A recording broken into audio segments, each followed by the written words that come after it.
soul of the film is the love story. Yeah, that excited me the most. I'm just happy. ఒక love స్టోరీకి చాలా ముఖ్యమైనది ఒక మంచి లవ్ ట్రాక్ ఇదన్నీ ఉండాలి.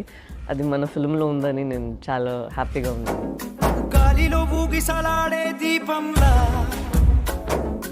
ఊగిసలాడే వాళ్ళిద్దరి మధ్యలో జరుగుతున్న సంఘటనలు, ఒకరి మీద ఒకరికి ఎంత ప్రేమ ఉంది, ఇవి సో అనుకోకుండా ఫ్రమ్ నేచర్, ఫ్రమ్ సిచ్యువేషన్స్ వీళ్ళకి కొన్ని కాన్ఫ్లిక్ట్స్ వస్తాయన్నమాట. ఆ డిస్టెన్స్ వచ్చినప్పుడు ఒకళ్ళ మీద ఒకళ్ళకి ఉన్న ప్రేమ బలపడుతుందా తగ్గుతుందా అనేది ఏదైతే ఉందో దాని మీదే the parameter of love depends. So వీళ్ళిద్దరి మధ్యలో నిజంగానే వచ్చిన పరిస్థితులకి ఒకళ్ళొకళ్ళు ఎలా రియాక్ట్ అయ్యారు అనేది పాయింట్ కింద తీసుకుని ఒక ఎమోషనల్ లవ్ స్టోరీ కింద డిజైన్ చేసిన స్టోరీ ఇది.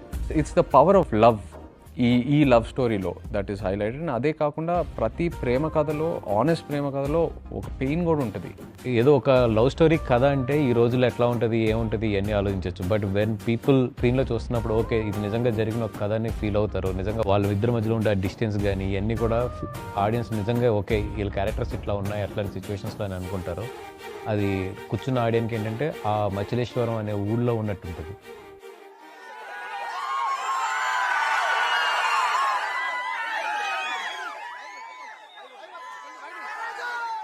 So before they narrated the entire script to me, నేను చందు, వాసు మనం ముగ్గురం కలిసి శ్రీకాకుళం వెళ్ళాము.